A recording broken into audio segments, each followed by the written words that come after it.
Out of these 12 Valorant teams, what will happen if 8 of them won Masters Shanghai? Well, let's start with Leviathan. Aspas would solidify himself as the best player of 2024, helping to carry LATAM to their first ever international trophy, with him being on the team for less than 7 months and becoming the second ever player to win both a Masters and Champions trophy. Com and Tex prove that they are solid pieces in the championship team and win their first ever international trophy after leaving both their previous rosters, while King and Manzino get solidified as two of LATAM's greatest players. If Gen G wins Shanghai, Texture proves that he is the definition of the greatest duelist the world has ever seen, with him demolishing the best of 5 record in Pacific Stage 1 and wins Pacific and Korea's first ever international trophy. Meteor proves that by not switching teams over the past 2 years, that it was the right move and solidifies his roster spot for the years to come. Karen will undeniably be the greatest prospect Valorant has ever seen, with him winning his first international championship as a rookie, whilst Lakia and Munchkin proved that their past international success was no fluke. If Fnatic wins Shanghai, Booster would solidify himself as the greatest IGL in Valorant history, helping Fnatic win their 3rd trophy over the span of 2 years and proving that dynasties can be established in Valorant. Chronicle becomes the only player to win 4 international trophies, while Alpha shows that he is just getting started in the conversation himself, as he becomes the first player in Valorant history to win 3 trophies before his 19th birthday, and Durka and Leo prove that they are the best duelists and initiator in EMEA.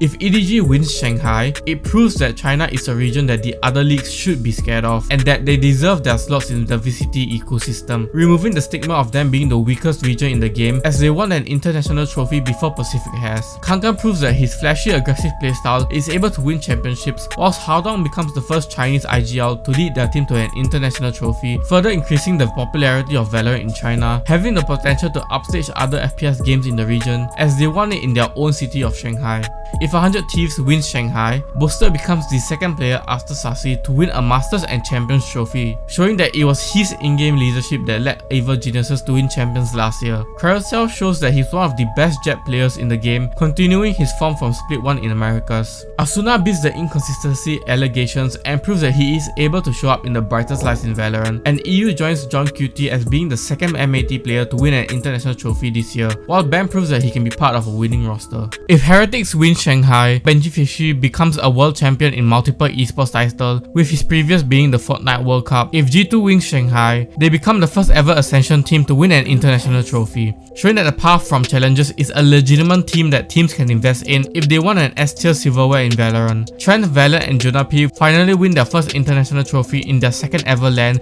since their inception as the guard back in 2022, while Leaf proves that he can be part of a championship roster before C9 even qualifies for one. If Paperex wins Shanghai, it breaks the curse of them not being able to win in the biggest stage of Valorant, giving APAC their first international trophy in any major FPS games in the world. Forsaken solidifies himself as the best player of 2024 and major GOAT conversation starts brewing around him. Mindfree makes his comment about being Indonesia's first player to win an international trophy comes true, whilst Drink becomes more than just a cracked race player in the eyes of the public, beating his own comments after losing Champions 2023. Davai becomes the first and only Malaysian to not only represent Malaysia but to win an international trophy, bringing his home country joy, and Kelantan as a whole a lot more fishing ships, and Alex becomes the first person to break 2 deaths in a row due to multiple burst blood vessels and probably causing numerous tech pauses in the process.